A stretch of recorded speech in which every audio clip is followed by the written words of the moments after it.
Saludos, esta es una interpretación o traducción de un mensaje o sermón predicado por el hermano pastor David Killing el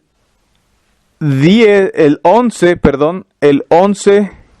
de octubre de 2020. El mensaje se llama Señor y Salvador. Oramos y esperamos que el mensaje sea de bendición para tu vida. He aquí el mensaje ya traducido. Extiendo los saludos para todos esta mañana en el precioso nombre de nuestro Señor Jesucristo. Vamos a orar. Padre, venimos ante ti esta mañana. Gracias por tu bondad, por tu misericordia. Pedimos tu bendición, Señor, sobre este tiempo juntos. Que nos llenes de tu Espíritu Santo, que nos dé sabiduría, Señor. Otra vez gracias por todo lo que haces por nosotros. Ayúdanos a serte fieles en el nombre de Jesús. Amén. Muy bien, vamos a abrir nuestras cartas, por favor. Nuestras Biblias en la primera carta de Juan. Primera carta de Juan, para leer allí.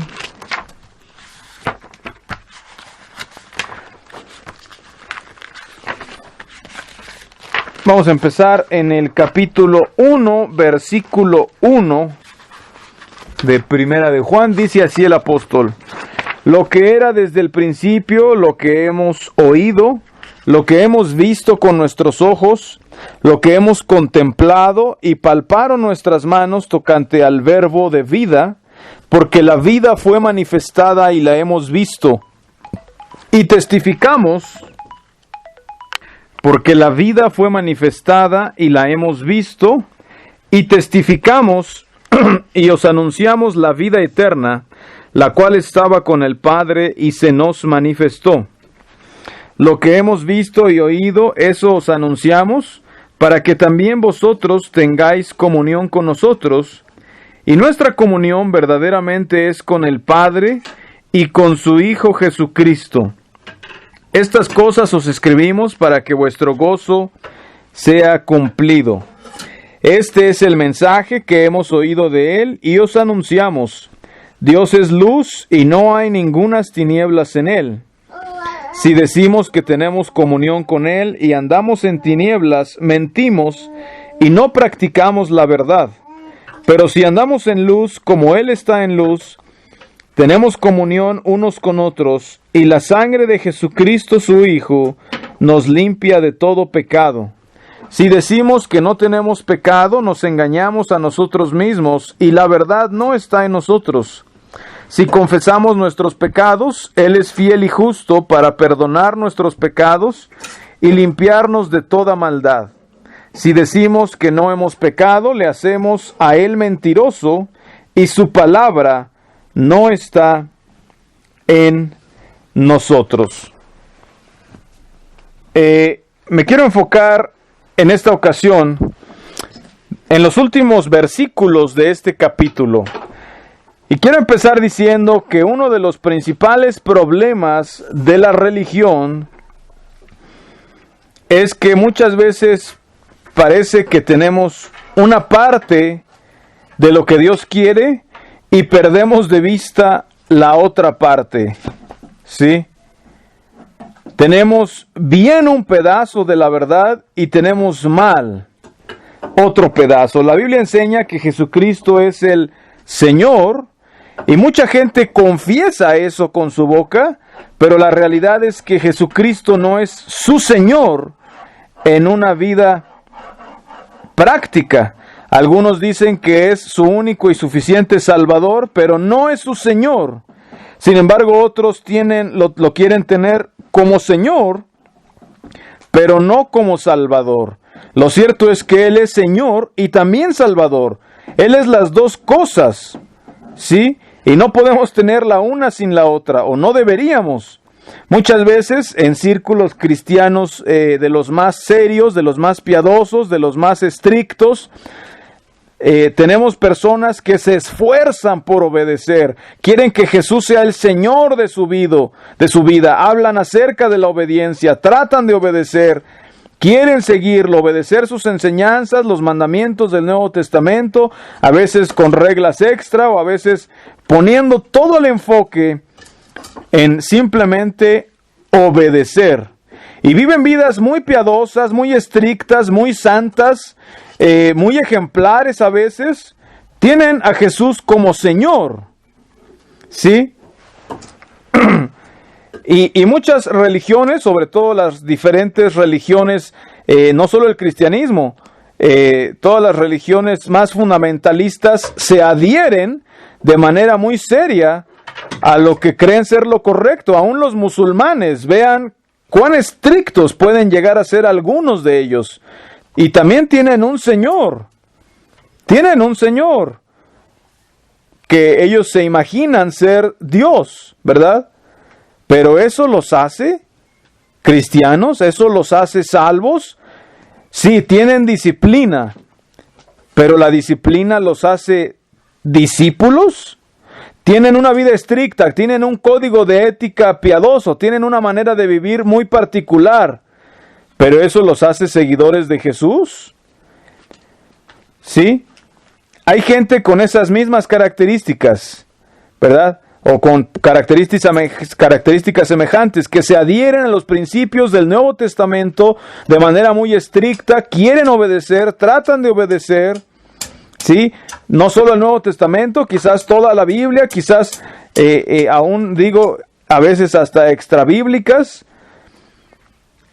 y tienen un Señor. Pero muchas veces mi pregunta es, ¿tienen un Salvador? ¿Tienen un Salvador? Por otro lado, hay gente, ¿verdad?, en otros círculos, quizás más liberales o más de corte evangélico, que dicen que Jesús es su Salvador, que los ha salvado, y muchas veces sí los ha salvado de cosas o de pecados, o los ha salvado de la culpa. Tienen un Salvador que ha hecho todo por ellos, que de alguna manera han experimentado el perdón de Dios en sus vidas, lo han comprendido, han experimentado la sanidad de Dios, y sin embargo, tristemente, no lo toman por Señor, no lo obedecen, no lo siguen, y es tan fácil poner el énfasis de un lado o del otro y perder el equilibrio o el balance, ¿no? Empezamos con algo y somos desviados y nos columpiamos hacia una dirección. Esa es la naturaleza del ser humano. Irse a los extremos en estos casos. Muchas veces tienen o lo uno o lo otro. Pero tener un Salvador y hacerlo el Señor de nuestras vidas es lo que tenemos que hacer. Dice, este es el mensaje que hemos oído de Él y les anunciamos. Dios es luz y no hay tinieblas en Él. Aquí no hay necesidad de columpios o de extremos, no hay necesidad de ni siquiera de un balance. Dios es luz, eso es muy claro. Lo que Él pide es que andemos en luz. Si decimos que tenemos comunión con Él y andamos en tinieblas, mentimos y no practicamos la verdad. Mucha gente dice que tiene comunión con Él, pero no lo sigue. Andan en tinieblas, ¿sí? No practican la verdad, como aquí dice. Cuando tienes un Salvador que te ha perdonado y te sabes perdonado, pero no es tu Señor, no le obedeces, no le prestas atención, no andas en la luz, entonces no practicas la verdad, ¿sí? Y este versículo 7 es el que tantas veces citamos, ¿verdad? Pero si andamos en luz, como Él está en luz, tenemos comunión unos con otros y la sangre de Jesucristo, su Hijo, nos limpia de todo pecado. Sí, tristemente hoy en muchos círculos cristianos la mayoría de los círculos evangélicos lo tiene al revés, ¿verdad? Lo primero que quieren es que la sangre de Jesús te limpie, ¿verdad? Primero que seas perdonado. Una vez que ya fuiste perdonado, esperan que ojalá tengas comunión con los hermanos y empieces a congregarte. Y ojalá que eso logre hacerte un discípulo y empezar a andar en la luz. Aquí el orden es exactamente el opuesto. La Biblia dice que primero andamos en la luz y conforme andamos en la luz, o cuando andamos en la luz, empezamos a tener comunión o compañerismo con otros que andan en la misma luz. Y luego entonces la sangre de Jesucristo su Hijo nos limpia de todo pecado. Bueno, verso 8, si decimos que no tenemos pecado, nos engañamos a nosotros mismos y la verdad no está en nosotros. Y esto es el punto, ¿verdad? Muchas veces pensamos que, bueno, tal vez no somos pecadores o no somos tan pecadores, ¿verdad? Aquí está hablando de personas que quizás tienen por persona, tienen por Señor a Jesús, pero no por Salvador, ¿verdad? Y el verso 9 nos da una explicación. Dice, si confesamos nuestros pecados, Él es fiel y justo para perdonar nuestros pecados y limpiarnos de toda maldad. El problema es, si tenemos pecado y no lo queremos reconocer, ¿verdad? Si no queremos aceptar o admitir que tenemos pecado, ahí está el problema. La verdad es que muy pocas personas, muy pocos van a decir que nunca han pecado. O muy pocos van a decir, no, yo ya nunca peco. Pocos, aunque los hay. Pero rara vez, ni siquiera está hablando de eso aquí, sino si confesamos nuestros pecados. Él es fiel y justo para perdonar nuestros pecados y limpiarnos de toda maldad. ¿Qué es confesarlo? Es reconocerlo, es aceptarlo, es admitirlo y es recibir, ser capaz de recibir ese perdón de Dios. Cuando hablamos acerca del perdón, muchas veces hablamos de un lado del perdón, ¿verdad? Jesús dijo, si no perdonamos, no podemos ser perdonados. Si no perdonamos, si no tenemos misericordia, no habrá misericordia para con nosotros. Pero hay otra parte del perdón que es,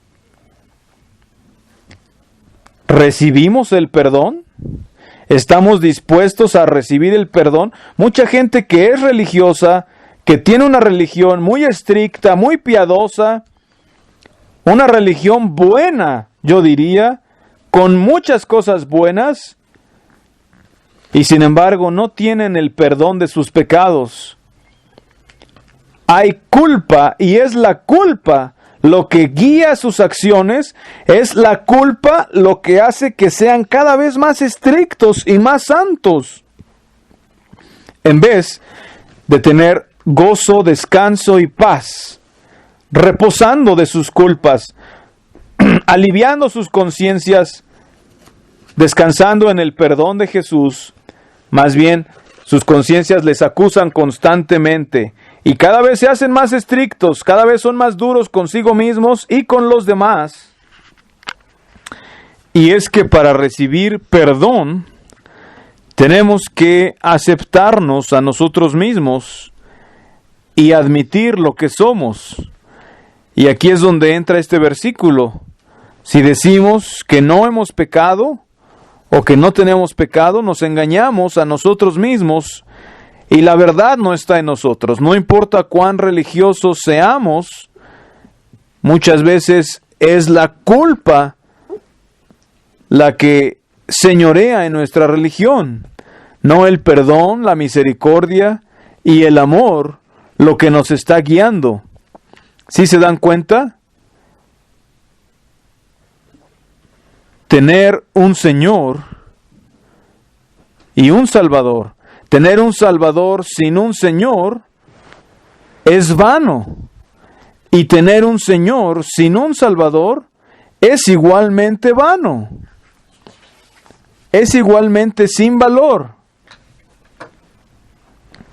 Tenemos que darnos cuenta, reconocer, confesar nuestro pecado, estar alineados para aceptarlo. A veces es tan difícil para nosotros simplemente aceptar, ¿sí? Muchas veces solamente con los labios decimos lo siento, una disculpa, lo que sea, pero de verdad aceptar, recibir la misericordia, recibir el perdón, ¿sí? El perdón es un asunto muy importante. Cuando hablamos con la gente acerca de perdonar, es algo muy, muy poderoso. Mucha gente está poderosamente atada a la falta de perdón. Alguien les hizo mal. Ayer precisamente hablé con un varón y estaba diciendo, es que me hicieron esto. No lo olvido. No lo puedo olvidar. Y no lo puedo perdonar. Y yo le dije, tal vez ya lo has escuchado, pero el problema es que la persona que no perdona, ella es la que se está haciendo daño. Muchas veces la persona que hizo el daño ya se olvidó, ya se fue, a veces ya hasta se murió, pero la víctima lleva ese odio, ese enojo, esa amargura, esa tristeza, ese rencor como un ácido por años en sus almas y comen su alma, ¿sí? Y siguen con ese resentimiento. Es algo muy común, es algo cierto, es algo verdadero y es algo poderoso, es una fortaleza espiritual. Mucha gente está anclada, atada, encadenada con eso. Y el simple hecho de poder perdonar, ¿sí?, significa a veces, sí, en un sentido olvidar, ¿sí? Si seguimos pensando en lo mismo y en lo mismo, es terrible.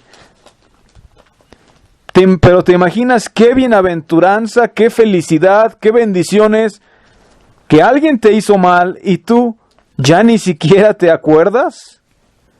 Tal vez ya te habías olvidado hasta que se vuelve a sacar el tema, ¿verdad? Oh, sí, ya se me había olvidado. Ya se me había olvidado que me hicieron eso. Eso es algo precioso, eso es algo dulce, es algo de valor. Es una bendición y es algo que se puede. La gente dice que no, que solo se perdona, no se olvida. A veces perdonar hasta incluye un poco de olvidar. Es algo verdadero, es por eso que Jesús enfatiza tan a menudo que perdonemos. Porque tú eres el que te haces daño cuando no perdonas. Sí, muchas veces cuando estamos predicando o cuando dando un estudio bíblico o algo así como compartiendo con la gente o algo, siempre hay alguien que tiene este problema del perdón, que no puede soltar. Y quizás dice que sí, pero después de un tiempo otra vez viene, regresa a carcomerle ese rencor de esa persona que les hizo mal en una u otra manera. Jesús dijo que perdonemos. Hay una gran cantidad de personas que tienen problemas para perdonar, pero así también hay otro lado. Hay una gran cantidad de personas que no pueden permitirse ser perdonados. La gente lucha con eso, tanto como lucha con perdonar. ¿Sí? Mucha gente lucha con recibir el perdón, ser capaz de admitir, de aceptar, de simplemente perdonarse a sí mismos. A veces somos tan orgullosos que no queremos que nadie haga por nosotros. Podemos hacerlo todo nosotros mismos, podemos manejarlo todo nosotros mismos, podemos ser santos nosotros mismos, podemos encargarnos de las cosas nosotros mismos. Y cuando cometemos un error, decimos que no hemos pecado, que no tenemos pecado, tenemos toda clase de excusas, toda clase de justificaciones distintas, toda clase de explicaciones, pero el simple hecho de agachar la cabeza y de corazón, simplemente recibir, probar, saborear el perdón, la misericordia de Dios, Y lo he dicho, ¿por qué muy poca gente puede reflejar la misericordia y el perdón del Señor? Es porque no lo conocen ellos mismos, no lo han degustado ellos mismos. Conocen la Biblia, conocen los versículos, conocen las reglas, conocen las doctrinas, conocen acerca de Dios, pero hasta que no has degustado, probado, saboreado estas cosas, el perdón, la misericordia, el amor, la gracia, no puedes perdonar. Así como cuando tú le otorgas tu perdón a alguna otra persona, ¿sí? Y estas dos cosas van de la mano. Cuando recibimos misericordia, la gente habla acerca de recibir a Jesús en los círculos evangélicos como algo abstracto que entra en tu corazón a través de una oración, a través de un rito. Bueno, recibir a Jesús es recibirlo como Señor, ¿sí? Y como Salvador. Hay gente que lo acepta solamente. Ok, Él va a ser mi Señor solamente, lo voy a obedecer, me esfuerzo por ser santo y por ganar la salvación. Pero si no lo recibes como Salvador, si no recibes su misericordia, su perdón de Él hacia nosotros, dirigido a nosotros, si no haces eso, tenerlo como Señor, no tiene valor alguno. Es como tenerlo como Salvador y decir soy perdonado, pero realmente Él no controla tu vida. Son dos lados de la misma moneda y al final viene lo mismo si tienes lo uno más no lo otro. Si confesamos nuestros pecados, Él es fiel y justo para perdonar nuestros pecados y limpiarnos de toda maldad. Es una gran bendición. Es una gran bendición. Dice la Biblia, bienaventurado el varón a quien no se inculpa de pecado, que sus transgresiones han sido perdonadas. Salmo 32. Sus iniquidades han sido borradas. Salmo 32 y Pablo lo cita en Romanos. Uno pensaría que el nunca haber pecado sería algo maravilloso. Pero ¿saben qué? Conocer el perdón, experimentar el perdón, es algo maravilloso. El estar muerto y después haber sido perdonado. El problema es que no nos gusta reconocer que estamos muertos. No nos gusta reconocer que somos pobres, que somos mendigos. Es difícil para nosotros. Bienaventurado es el varón al que no se inculpa de pecado, dice la Biblia.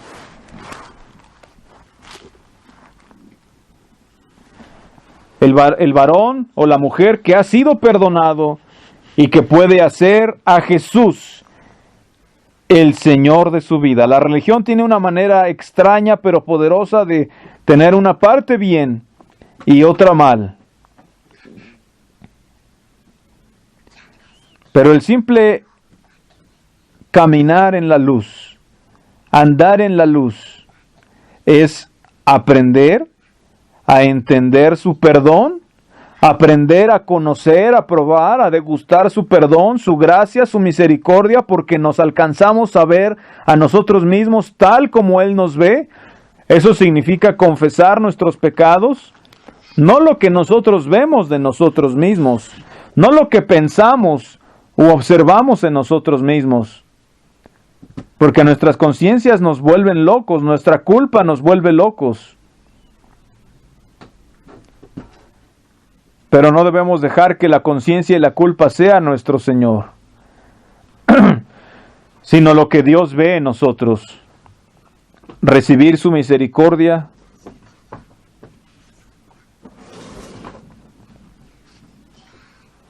y estar de acuerdo con lo que Él ve en nosotros. Y de esa manera también tenerlo a Él por Señor.